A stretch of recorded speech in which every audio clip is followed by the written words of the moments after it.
Otep à tous, bienvenue sur la chaîne des panafricanistes par essence, par conviction et par excellence. Celle des citoyens kémites par nécessité et obligation de combat.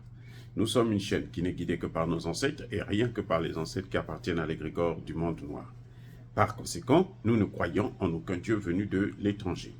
Toutefois, cette vidéo n'est aucunement destinée à inciter à la haine ou à la violence, car nous menons un combat qui est d'abord et avant tout spirituel, intellectuel et démocratique. Ensuite, il est politique, géopolitique et géostratégique, contre l'impérialisme, le colonialisme, le néocolonialisme et l'endocolona, qui sont tous qualifiés de crimes contre l'humanité. Nous menons ce combat sur la base du principe fondamental que nous avons hérité de nos ancêtres kémites, qui est celui de la Mahat, c'est-à-dire solidarité, vérité et justice. Vous êtes donc en droit de connaître la vérité et nous avons l'obligation de vous dire la vérité, rien que la vérité, afin que justice soit rendue au continent africain. Et ça, c'est notre modeste contribution dans cette noble lutte en faveur de la souveraineté, la dignité, la solidarité et l'unité africaine. C'est exactement ça que nous appelons le panafricanisme. Bien-aimés frères et sœurs, 4 grands absents.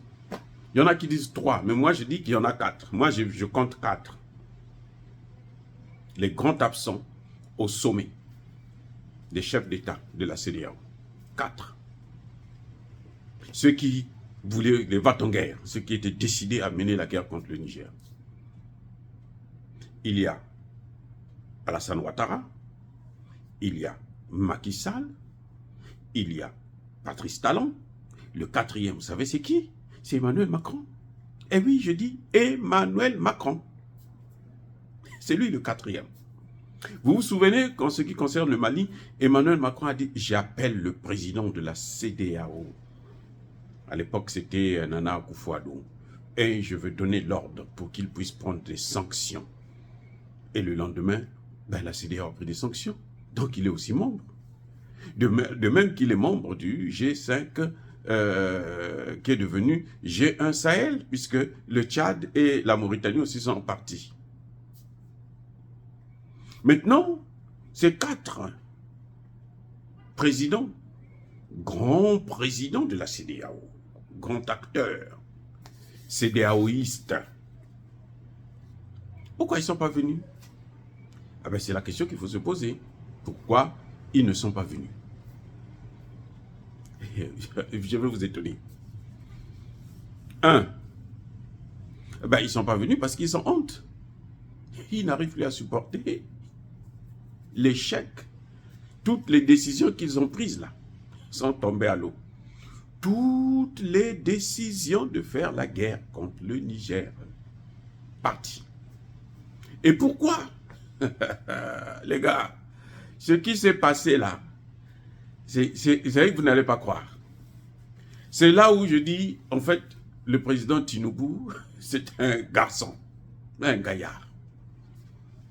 Ils ont fui Tinubu, ils ont peur de Tinubu, parce que Tinubu les a enroulés dans la farine. Il s'est mélangé, et il a chauffé déjà l'huile pour faire des beignets avec la tête de Ouattara, la tête de Patrice Talon, la tête de Macky Sall, et même la tête de Emmanuel Macron. Non, ils sont tous déjà enfarinés. Donc il suffit de les foutre soit au four ou soit dans l'huile chaude pour les cuire. Mais vous savez, je vous ai déjà dit non, que Tinubu là, c'était un trafiquant de drogue, ici aux États-Unis. Trafiquants de drogue. Et les trafiquants de drogue sont intelligents et cyniques. Eh oui, ils vont jouer avec vous comme Tinubu, quand il se lance dans la course à la présidence. Déjà, Tinubu s'est enrichi aux États-Unis avec la drogue et c'est cet argent qu'il est parti fructifier au Niger et il est devenu parmi les plus riches du Nigeria. J'allais dire au Niger, mais en fait c'est au Nigeria. Il est parmi les plus riches du Nigeria. Et maintenant, monsieur, voyant que ça ne suffisait pas, il y a quelque chose qui lui manquait, c'était les honneurs d'être aussi chef de l'État. Et là, il s'est lancé à la course présidentielle. Quand Tinubu se lance à la course présidentielle, Tinubu perd l'élection. C'est Obi qui a gagné l'élection. Ça s'est passé comme ça s'est passé avec Tshisekedi. C'est Martin Fayulu qui a gagné l'élection, mais les gens ont choisi Tshisekedi parce que Tshisekedi était une couille molle. Tshisekedi ne pouvait pas prendre de grandes décisions. Donc, c'est pareil, là-bas aussi, on dit, bon, on va mettre Tinubu parce que Tinubu a des problèmes, des dossiers compliqués de la drogue et autres. Donc, nous, on va lui faire le chantage comme ça. Lui, il va nous servir. Mais Tinubu avait besoin du pouvoir. Entre l'élection et la prestation de serment, Tinubu va en France pour aller avoir la garantie que, effectivement, c'est lui qui va être choisi par les Occidentaux qui veulent toujours se mêler dans nos affaires. Et donc, on le choisit. Il dit, je veux faire tout ce que vous voulez, il n'y a pas de problème. Il revient. Il prête serment. Il repart en France. Il dit, bon, maintenant, je suis prêt. Donc, ne vous inquiétez pas. On lui propose maintenant le poste de président de la CEDEAO. C'est Emmanuel Macron qui a placé Tinubu comme président de la CEDEAO. C'est Emmanuel Macron qui a décidé, qui a dit non, donnez-lui.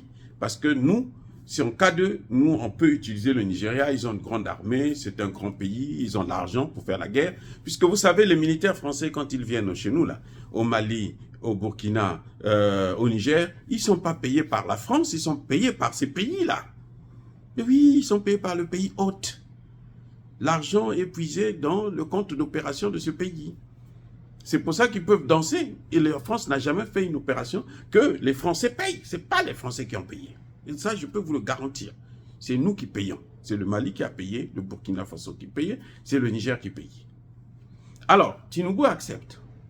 Maintenant, il arrive, quelque temps après, Tinubu vient, il fait un discours pompeux. Donc, pour rassurer les Occidentaux que moi, j'ai avec moi, là, ils ne vont pas faire des coups d'État. Il a tapé sur la table. Ce jour-là, il n'avait pas dormi, il n'avait pas eu sommeil. C'est sûr qu'il s'est shooté à gogo et puis il ne pouvait pas dormir. Alors, qu'est-ce qui se passe? Eh bien, Tinubu rassure et il y a un coup d'État, tout de suite après. Le coup d'État au Niger. La France qui dit, oh ben, Tinubu, maintenant tu passes à l'œuvre. Donc, tu nous livres ce pays-là. Nous, on veut faire la guerre, nous, on compte sur toi, ta frontière, tes hommes, Boko Haram, tu mets ça de côté, tu viens faire la guerre au Niger, c'est ça que moi je veux, et puis voilà, les carottes sont cuites. Je lui qui dit, oh, il n'y a pas de problème, c'est formidable. Vous savez quoi? Tinubu, pendant qu'il accepte qu'il y ait une intervention, Tinubu lui-même demande au sénateur du Nigeria de prendre des dispositions pour poser le problème de non-intervention sur la table. C'est Tinubu qui a demandé à ses sénateurs de ne pas le laisser faire la guerre. Il dit, écoutez, prenez des dispositions là. Donc, entre-temps, il a rassuré les autres. Non, il n'y a pas de problème. C'est pour ça que quand la ministre des Affaires étrangères de Macron va voir Tinubu, Tinubu dit, mais il n'y a pas de problème. Le ministre des Affaires étrangères qui dit, mais il passe encore sur les médias, il dit non, l'option est toujours sur la table. Et dès qu'elle tourne le dos, le président du Niger, de l'Algérie, il va le voir, mais qu'est-ce qui se passe? Tu ne peux pas faire ça, parce que tu vas déstabiliser toute la région. Tinubu sait qu'une guerre au Niger, là, ça va déstabiliser le Nigeria. Tinubu le sait, il n'est pas fou. Les gars, Tinubu sait. Une guerre au Niger va déstabiliser le grand Nigeria. Et que fait Tinubu? Tinubu a les sénateurs qui disent non. Il passe au Parlement. C'est lui-même qui a saisi le Parlement tout de suite. Son Parlement dit non, on ne veut pas de ça. Alors que la Côte d'Ivoire, le Bénin, le Sénégal, ils n'ont pas saisi leur Parlement. La France, ils n'ont pas saisi le Parlement. Tous, ils n'ont pas saisi. Le seul qui a saisi son Parlement, c'est Tinubu. Parce que Tinubu voulait justement qu'on le bloque. Il connaît la Constitution, les amis. Il connaît bien la Constitution. Il sait que je n'ai pas le droit d'aller en guerre. Donc pour aller en guerre, là, il faut le Parlement. Donc il sait que quand j'accepte, mais personne ne peut le condamner aujourd'hui. Ceux qui ont bloqué l'intervention, c'est qui? C'est les sénateurs. C'est pas Tinubu. Donc Tinubu a joué avec Macky Sall, avec Alassane Ouattara, avec Patrice Talon, avec Emmanuel Macron. Ils ont tous fui. Les Américains ont envoyé une délégation qui a été conduite par la ministre des Affaires étrangères chargée de l'Afrique. C'est la sous-secrétaire d'État américaine chargée des problèmes africains. C'est elle qui est venue. Donc c'est la ministre des Affaires étrangères de la coopération avec l'Afrique. C'est elle qui est venue. Emmanuel Macron n'a pas envoyé Catherine Colonna. Parce qu'ils se sont rendus compte que ce type était de jouer avec eux. Jusqu'à la fin, Tinubu dit, on va intervenir. Mais Tinubu sait qu'il ne peut pas intervenir. Il sait, Tinubu n'est pas fou. C'est un vendeur de drogue. Il connaît comment on gère les gens, les Yankees, les bandits, les brigands. Il traite avec eux. Attends, Emmanuel Macron ne peut rien apprendre à Tinubu. Rien. Tinubu a joué avec les quatre là. Les quatre acteurs de la CEDEAO. Ils sont acteurs là, mais ils sont bêtes. Tinubu les a pliés. Il les a jetés dans la poubelle. Maintenant, ils fuient carrément les réunions. Ils ne veulent plus assister aux réunions. Parce qu'ils savent que ils ne passent pas avec Tinubu. Entre-temps, Tinubu laisse le temps à l'EAC de se développer. Tinubu est en train de faire payer à Macron le fait d'avoir bloqué la monnaie africaine commune. Tinubu sait que s'il n'y a pas eu la monnaie africaine, c'est à cause d'Emmanuel Macron. Et c'est à cause du CFA. Parce qu'Emmanuel Macron veut maintenir le CFA. Donc, on va faire en sorte que ces trois pays-là créent leur monnaie. Et puis, à ce moment maintenant, nous, on pourra avoir notre monnaie en Afrique de l'Ouest. Voilà la stratégie. Emmanuel Macron, il s'est fait avoir dans son propre piège. Je dis, je répète, ça c'est moi qui dis. Hein. Tinubu est en train de jouer avec tout ce monde-là. Tinubu sait qu'il ne peut pas intervenir. Il a pris les sanctions là, fermées, vous allez me dire, bon, il a coupé l'électricité. Mais il est en train de jouer avec eux. Eux, leur problème, c'est pas couper l'électricité. Et leur problème, c'est couper l'électricité pour avoir le soulèvement de la population. La population ne s'est pas soulevée. Tinubu dit, je n'enlève pas les sanctions sinon. Mais Tinubu sait que les sanctions là, ils sont déjà contournées. Le Mali a contourné les sanctions, donc le Niger aussi peut contourner. Mais attendez, soyons sérieux. Tchani était là à Lomé. Là, il vient d'accorder une interview. C'est plus de, je ne sais pas combien de milliers, hein, plus de 4000 camions qui sont en train de faire la liaison, hein, Ouaga-Niamey, pour livrer les vivres. Ouaga-Niamey. Donc, les sanctions là n'ont aucun effet. C'est maintenant à l'EAC là, les trois pays là, d'aller vite vers une monnaie. Parce que s'ils ne partent pas vers une monnaie, si avant la fin du mandat de Tinubu, ils n'ont pas créé leur monnaie, vous allez voir ce qui va se passer. Parce que quand Tinubu ne sera pas là, ils vont faire la guerre. La guerre n'est que reportée, parce que Tinubu est un frein. C'est pour ça que quand le président algérien va voir Tinubu, regardez bien, il va voir Tinubu, quand il repart, il demande à son ministre des Affaires étrangères, arrête de faire des négociations, laisse tomber. On a la situation en main. C'est ça qui s'est passé. Nous avons la situation en main. Le Niger, le Nigeria, l'Algérie, la Guinée, le Togo, tous ont ouvert leurs frontières. Niamey n'a aucun problème. C'est un peu plus lent, certes, mais il n'y a pas de problème. Aucun problème. Zéro. Oui. Donc, les deux, ils se sont entendus. Quand le président nigérien va le voir, Tinubu dit non, mais regarde ce qui se passe. Moi, je ne veux pas avoir ces imbéciles-là sur le dos. Laisse-moi jouer. Quand ils vont se fatiguer, là, ils vont soit piquer des crises et mourir, ou bien ils vont me laisser tranquille. Le dormeur, là, il n'est pas aussi dormeur que ça. Il est habitué dans la drogue. Il faut contourner. Hein, pour jouer la police, pour jouer les ceci. Mais il a fait ça aux États-Unis, hein, les gars. Je vais vous dire une chose, un secret. En Afrique, là, la communauté la plus dangereuse, celle qu'on respecte dans les pays que j'ai fréquentés, moi, États-Unis, Italie, France, et des petits pays comme la Belgique, l'Allemagne, autres là. La communauté qui est respectée, c'est la communauté nigériane. Les Nigérians sont très respectés.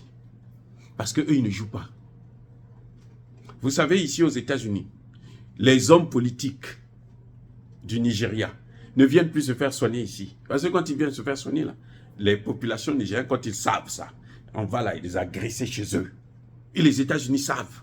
On les laisse faire. Ils disent, allez-y vous faire soigner là-bas. Vous n'avez pas à venir ici. C'est une population qui se respecte. En Italie, un Nigérien va être poussé dans le train. La communauté nigériane a décidé de se lever à donner 24 heures au gouvernement du Nigeria. Si on ne le retrouve pas, nous sortons de la rue, on fait le scandale. Avant 24 heures, le gars a été retrouvé, incarcéré. Quand on tapait un Nigérian dans l'ex-URSS, les Nigérians sortaient dans la rue. Ils tabassaient tous les hommes blancs qu'ils voyaient dans la rue. Et rien n'était arrivé. Ils ne sont pas comme les autres communautés, comme la nôtre, ou les Ivoiriens, Maliens. Nous, on parle seulement pour rien. Mais eux, là, ils rigolent pas. Et ils sont respectés. Mais attendez, venez à New York, allez-y visiter l'ambassade du Niger. Vous voyez le building qu'il y a là. Il est tellement imposant que vous savez que non. Oh, vous allez avoir l'impression que... Et c'est ça les Nations Unies en question. Parce que c'est un pays qui se fait respecter. Mais c'est des escrocs à jamais. C'est des escrocs à jamais. Et c'est ce que Tinubu vient de démontrer avec Macron, Macky Sall, Alassane Ouattara, Patrice Talon. Ils se sont fait baisser au pluriel. Dire cela, c'est inciter à la haine ou à la violence. Non, il y a ma colère, il y a ma lèvre. Encore une fois de plus, bien-aimés frères et sœurs, je persiste et je signe. Soyez bénis, soyez abondamment bénis par le Dieu des Kémites et par nos ancêtres angélisés. Mais que tous ceux qui persécutent le continent africain, le pillent et le déstabilisent, qu'ils soient noirs, blancs, chinois, arabes, indiens, qui qu'ils soient punis, maudits, foudroyés, neutralisés, écrasés, effacés par le Dieu des Kémites et par nos ancêtres angélisés. Vive l'Afrique éternelle, j'ai dit et j'assume.